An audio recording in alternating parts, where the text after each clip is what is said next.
கர்த்தருடைய நாமத்தில் நான் உங்களை ஆசீர்வதிக்கிறேன். இன்றைய சிந்தனைக்கு வேண்டி ஒரு நாள் ஒரு ஊரிலே ஆமை டாட்டாய்ஸ் ஊர்ந்து கொண்டு போனது. சிறிய விளையாடுகிற பையன்கள் 4 பேர் ஒரு கல்லை எடுத்து அந்த ஆமையை அடித்து கொண்டே இருந்தார்கள். அவர்களுக்கு தெரியாது அந்த ஆமை சாக வேண்டும் என்று அடிக்கவில்லை, அடித்து கொண்டே இருந்தார்கள் விளையாட்டுக்கு. அதுக்கு ஒன்றும் ஆகவில்லை. அதன் மேல் அந்த ஓடு மூடி இருப்பதனால் அதுக்கு எந்த ஒரு பாதிப்பும் ஆகவில்லை.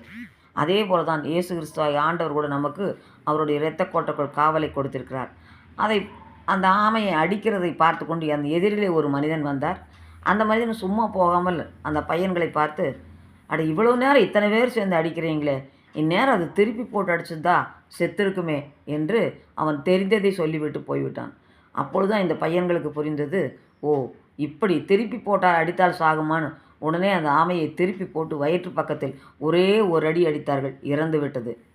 இதே போலத்தான் நீதிமொழிகள் 17:9 சொல்லுகிறது, குற்றத்தை மூடுகிறவன் சிநேகத்தை நாடுகிறான், கேட்டதை சொல்லுவன் பிராண சிநேகிதரையும் பிரித்து விடுகிறான்.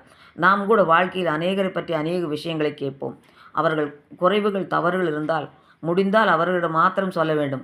அதை எடுத்து போய் எல்லார் முன்பிலும் சொல்லி அவருடைய பெயரை கெடுத்தோமானால் எவ்வளவு பெரிய சிநேகிதராக இருந்தாலும் நாம் பிரிந்துவிட நேரிடும். முடிந்தவரை நம்மளுடைய குற்றத்தை மூடி வைத்து நம்முடைய சிநேகத்தை வளர்த்து கொள்ள வேண்டும் என்று நீதிமொழியிலே சொல்லுகிறது. இதன்படி நாம் நடப்போமா?